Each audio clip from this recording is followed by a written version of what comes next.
वधु के पिता के गठबंधन करा कट कट के लेंगे लगता है लेते ना अभी 1 मिनट नहीं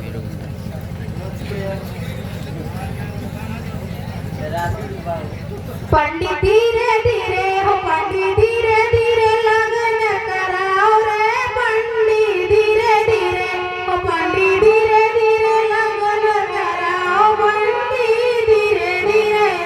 हो मेरे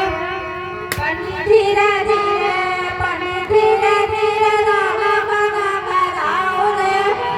धीरे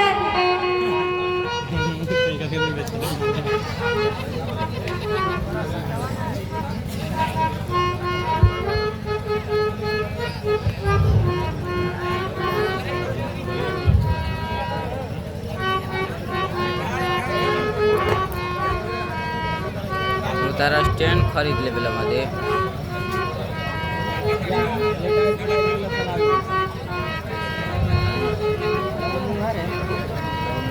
मैं का मेलाम स्कोर किला ममुहा किने बा हाते धाइले बारा काउजी फेउनावा खाते टोवाता दुलाते धाइले बारा काउजी फेउनावा साधु जी फेउनावा में ला